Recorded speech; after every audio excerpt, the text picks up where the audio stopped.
Mengapa kita tidur? Banyak orang akan menjawab kita tidur karena ngantuk. Tapi ada beberapa alasan mengapa manusia tidur dilihat dari sudut pandang ilmiah.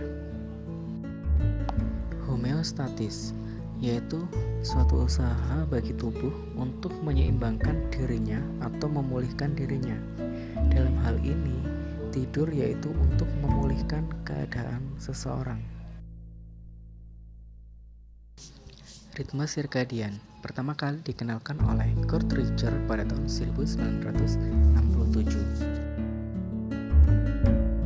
Adalah siklus 24 jam yang dimiliki hampir seluruh makhluk hidup termasuk manusia. Ritme sirkadian mengatur pola tidur dan makan seseorang. Ritme sirkadian tiap individu berbeda-beda.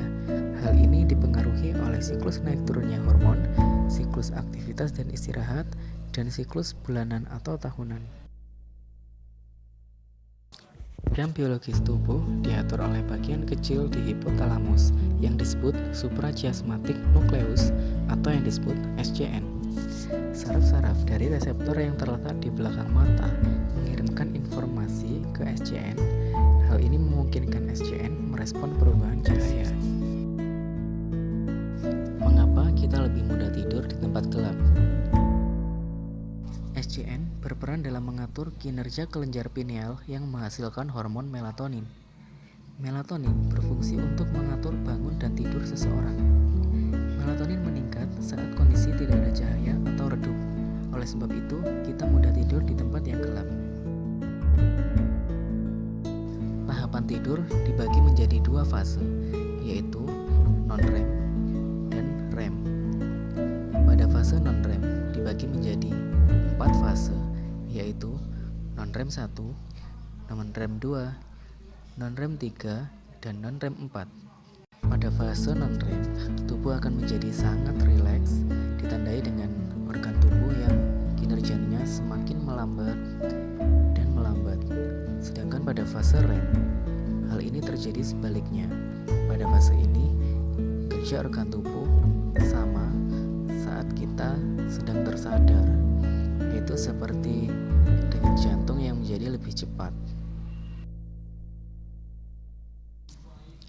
Pada fase non-REM 1 merupakan suatu tahap transisi dari bangun ke tidur.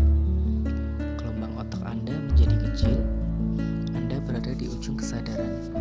Bila dibangunkan, Anda dapat mengingat kembali gambar visual yang Anda lihat. Pada tahap non-REM 2, otak terkadang menghasilkan rentetan gelombang cepat dan memiliki puncak gelombang yang tinggi, biasa disebut sleep spindle. Suhu tubuh menurun dan metabolisme melambat, namun Anda masih mudah dibangunkan. Pada tahap non-REM 3, otak terkadang menghasilkan gelombang delta yang sangat lambat dan puncak tinggi. Pernafasan dan detak jantung melambat akibat dominasi dari saraf parasimpatik. Pada tahap non-REM 4, hal ini didominasi oleh gelombang delta. Kecepatan jantung semakin melambat, tubuh jarang bergerak dan sulit dibangunkan. Pada tahap REM, disebut tidur paradoksal karena walaupun tubuh sedang istirahat, namun aktivitas otaknya berjalan seperti pada saat sadar. Mata kita bergerak cepat, dan fase ini terjadi tiap 90 menit dan berlangsung selama 5-30 menit. Pada fase ini juga seseorang bermimpi. Urutan tiap fase yaitu dari kita sadar, kemudian menuju ke non-REM 1, non-REM 2, non-REM 3, non-REM 4, kemudian ke fase REM, kemudian ke non-REM 3, non-REM 2, lalu kita akan memilih untuk kembali ke sadar atau bangun, atau memilih menuju ke non-REM 1 untuk mengulangi tidur selanjutnya. Begitu seterusnya sampai kita terbangun.